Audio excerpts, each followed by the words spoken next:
No Evangelho segundo Mateus, capítulo 18. Evangelho segundo Mateus, capítulo 18, os versos 21 ao 35.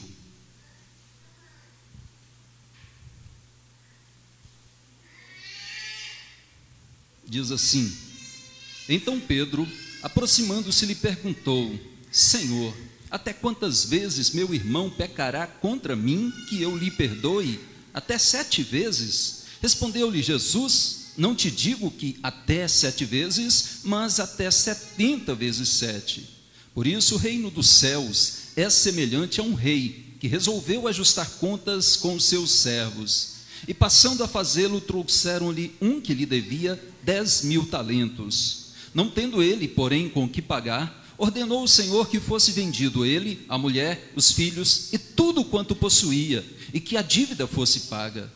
Então o servo, prostrando-se reverente, rogou: Sê paciente comigo e tudo te pagarei. E o senhor daquele servo, compadecendo-se, mandou-o embora e perdoou-lhe a dívida. Saindo, porém, aquele servo encontrou um dos seus conservos que lhe devia 100 denários. E agarrando-o, o sufocava, dizendo: Paga-me o que me deves. Então o seu conservo, caindo-lhe aos pés, lhe implorava: Sê paciente comigo e te pagarei. Ele, entretanto, não quis, antes, indo-se, o lançou na prisão, até que saldasse a dívida. Vendo os seus companheiros o que se havia passado, entristeceram-se muito e foram relatar ao seu senhor tudo o que acontecera. Então o seu senhor, chamando-o, lhe disse: Servo malvado, perdoei-te aquela dívida toda, porque me suplicaste. Não devias tu igualmente compadecer-te do teu conservo, como também eu me compadeci de ti? Indignando-se, o seu senhor o entregou aos verdugos, até que lhe pagasse toda a dívida. Assim também meu Pai Celeste vos fará, se do íntimo não perdoardes cada um a seu irmão. Queridos, essa é a 4ª mensagem neste tema e neste texto, de Mateus capítulo 1, dos versos 21 ao 35. Estamos dando sequência aqui ao tema abordado desde o domingo passado e hoje pela manhã, onde o objetivo é enfatizar que a falta de perdão, ela traz maiores consequências, muito maiores consequências do que apenas a continuidade de um laço quebrado, de uma amizade quebrada. Na verdade, nós vimos que isso tende a não se curar e a se agravar ainda mais quando não há um tratamento adequado, quando não há o perdão de fato como Deus assim o ordena. Então, amados, nós vimos também que a falta de perdão, ela reflete um mau testemunho diante dos irmãos em Cristo, diante dos familiares, diante dos companheiros, dos amigos, dentro e fora da igreja. Nós vimos que, de fato, essa falta de perdão reflete também a ignorância, ou seja, o desconhecimento e o desprezo pela graça divina. Quem não perdoa não conhece ainda, não experimentou ou está desprezando a maravilhosa graça de Deus para conosco em Cristo Jesus.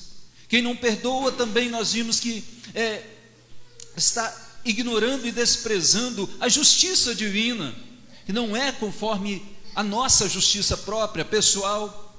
Ela é em Cristo, e ela também será severa para com aqueles que não estão em Cristo, aqueles que resolvem buscar a sua própria justiça, fazer as coisas do seu próprio jeito e não conforme Deus em Cristo Jesus. E vimos que esses também que ignoram, que deixam de perdoar, que lhes também reflete também neles a ignorância e o desprezo pelo verdadeiro amor. Por mais que digam que amem, por mais que digam que amem a Deus e que amem ao próximo, a falta de perdão evidencia que eles não conheceram o amor de Deus enviado ao mundo, que é Cristo Jesus. Evidencia que eles desprezam esse amor, quando fomos tão grandiosamente amados por Deus. A falta de perdão traz tudo isso. E hoje nós queremos ver ainda que algumas outras sérias consequências da falta de perdão ainda podem ser destacadas neste texto. Este texto riquíssimo, onde Jesus responde primeiramente a Pedro, contando-lhe uma parábola do credor incompassivo. E neste texto nós vamos ver especialmente as consequências nos vários relacionamentos horizontais e também no relacionamento vertical. E eu quero começar pelo principal, que é o nosso relacionamento vertical, ou seja, o nosso relacionamento com Deus. Então a falta de perdão traz alguns impedimentos espirituais que as pessoas não levam em consideração quando estão diante do Senhor, quando estão na igreja, na casa de Deus. Para elas é como se nada tivesse acontecido, mas espiritualmente, para Deus, há uma distância imensa e que nós queremos observar conforme a palavra do Senhor. Esse relacionamento vertical com Deus, a falta de perdão traz consigo alguns impedimentos. Primeiramente é para nós. Na realidade é sempre para nós esse impedimento, não para Deus. Deus nada o impede, mas nós somos impedidos. Lembremos que Deus conhece todas as coisas, Ele sabe todas as coisas, Ele ouve todas as coisas, Ele vê todas as coisas. Não foram apenas aqueles companheiros daquele homem, daquele credor incompassivo, que viram e se escandalizaram e se entristeceram. Deus também vê quando nós faltamos com perdão ao nosso próximo, e Ele também se entristece. Ele vê todas as coisas, ainda que ninguém mais veja o que está se passando em nosso coração, em nossa mente, em nossa vida, ao nosso redor. Deus vê. Ele contempla mais além do que as nossas próprias desculpas. Ele contempla mais além do que a nossa justificativa, do que a nossa ignorância. Ele contempla o mais profundo do nosso coração, e Ele contempla, e Ele vê, e Ele sonda, e Ele perscruta, e Ele sabe tudo o que se passa, ainda que mais ninguém veja, ainda que nem mesmo nós contemplemos isso dentro de nós mesmos. Ele, na sua soberania, na sua onisciência, na sua onipotência, Ele sabe todas as coisas. E nós queremos refletir esses ensinamentos, amados, preciosos nessa noite. Aquele súdito do rei, ele deveria honrar o seu rei. Aquele súdito deveria honrar o seu senhor, soberano sobre a sua vida. Era a autoridade máxima daquele país. Mas ele não honrou. E assim nós vamos aprender que devemos também honrar ao nosso Deus, honrar a Deus nos seus atos de misericórdia, de graça, de justiça, de amor, de compaixão para conosco.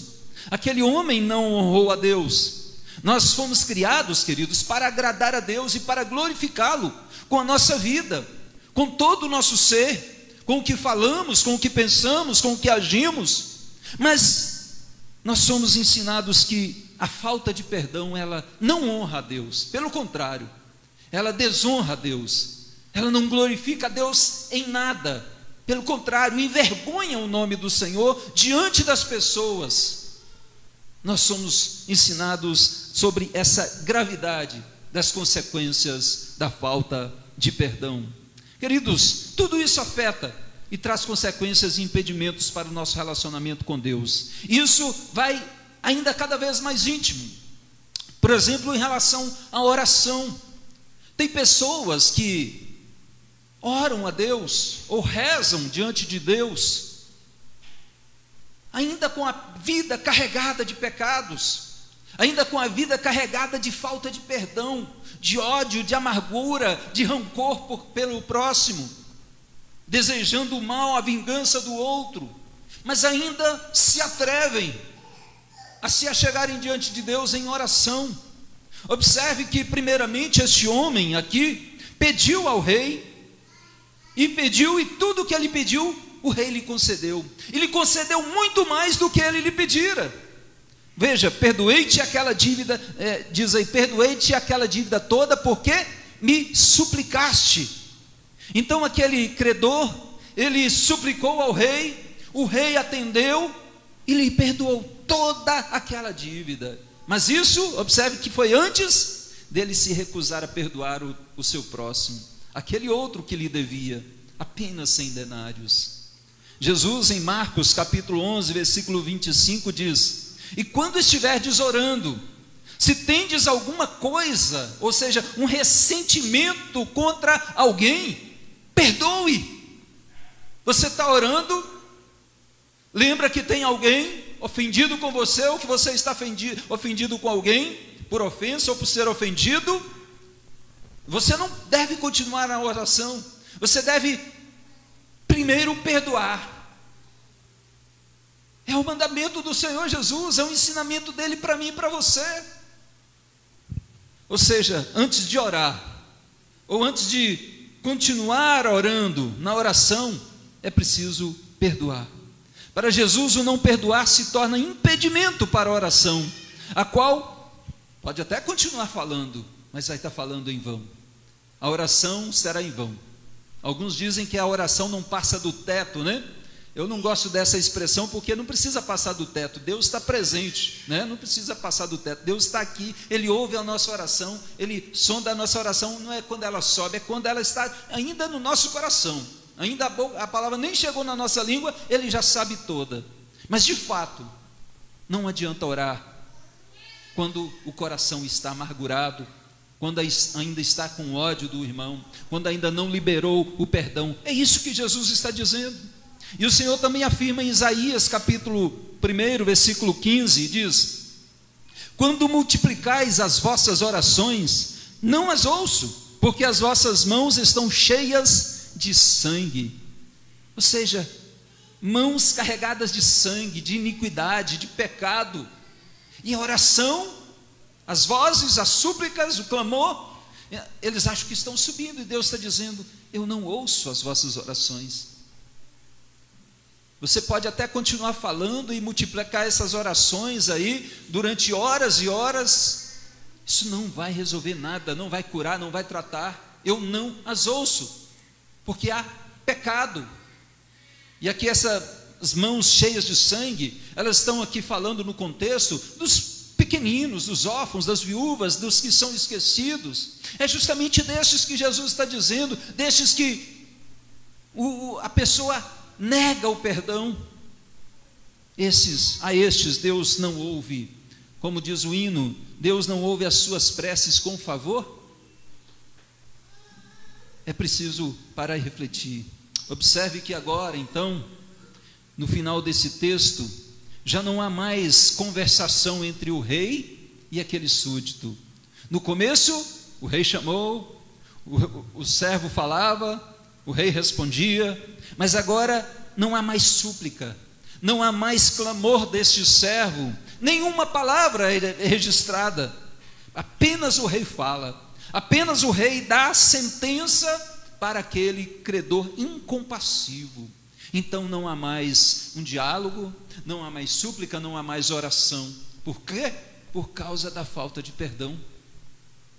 Ah, meus amados, quantos ignoram esse fato, esses ensinamentos, as consequências gravíssimas em relação à nossa vida espiritual, e continuam na dureza dos seus corações.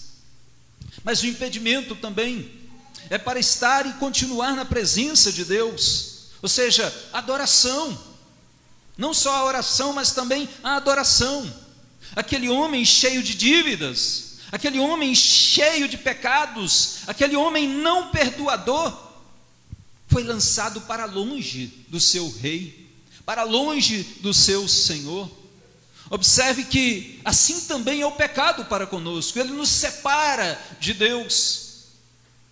Uma vida de pecado, de falta de perdão, não traz nenhuma intimidade com Deus, pelo contrário, há um distanciamento. O próprio Isaías diz, né? O Senhor diz lá em Isaías: os vossos pecados é que fazem separação entre mim e ti, entre mim e vós.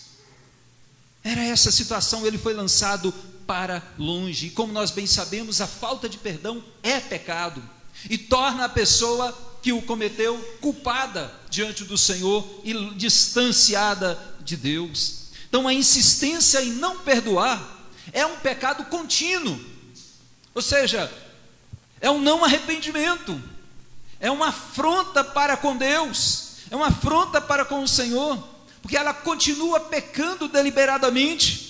Isso se torna uma grande barreira para a pessoa como adoradora. Jesus falou sobre isso no Sermão do Monte, lá em Mateus 5, versículos 23 a 24, ele diz assim: se pois ao trazeres ao altar a tua oferta, e ali te lembrares que teu irmão tem alguma coisa contra ti, deixa perante o altar a tua oferta, vai primeiro reconciliar-te com teu irmão, e então, somente depois, voltando, faze a tua oferta.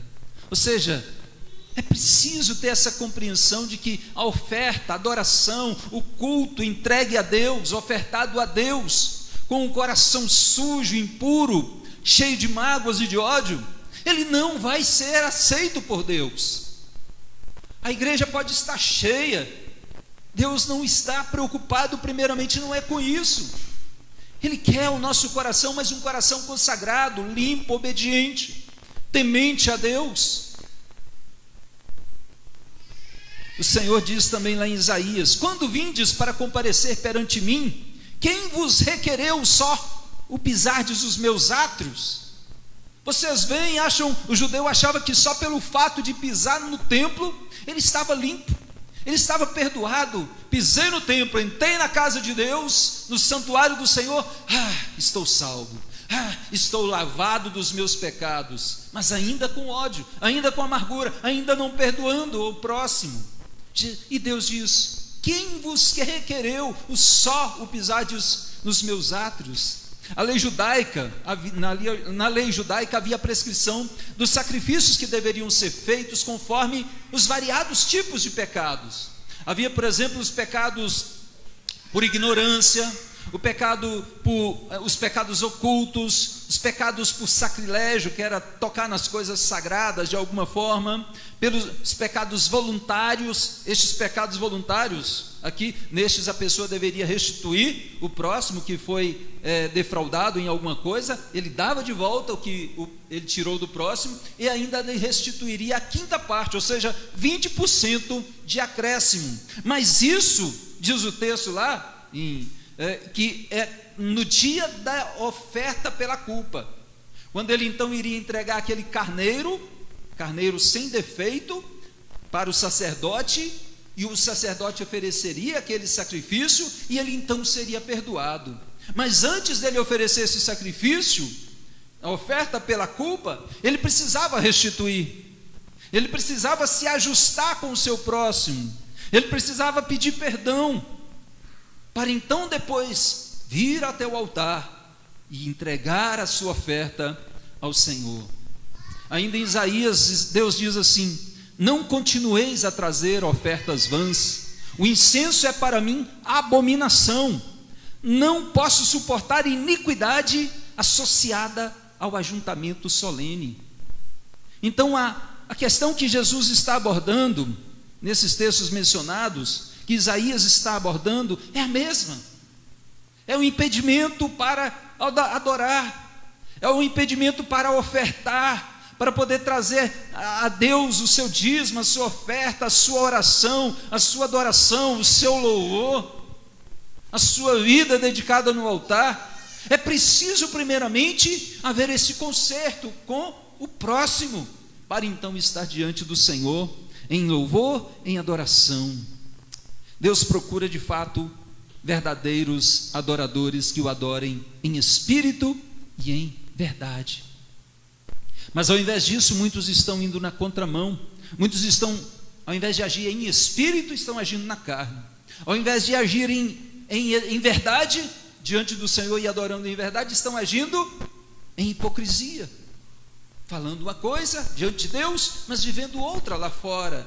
Então, em espírito e em verdade mesmo, não na carne, não em hipocrisia, que nós somos chamados a sermos adoradores. São estes que Deus está procurando, verdadeiros adoradores, espirituais adoradores, que não são apenas teóricos, são de fato, de coração, sinceros diante de Deus e também diante do próximo. Adorar em espírito e em verdade é muito mais do que cantar, é muito mais do que tocar, é muito mais do que levantar as mãos, é muito mais do que ouvir a pregação ou pregar, é muito mais do que estar orando diante de Deus, é muito mais do que trazer dinheiro ou alimentos para a casa do Senhor.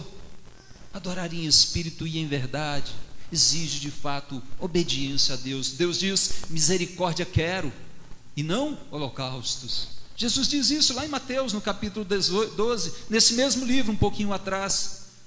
Se entendessem o que significa misericórdia quero, e não holocaustos. Ele, referindo-se aos judeus, não entendiam. Achavam que só trazer ofertas, só trazer animais, só trazer sacrifícios, pronto, Deus estava feliz. Lá em Isaías ele diz: eu me cansei desses carneiros, desses touros, desses novilhos, me cansei, isso não me agrada.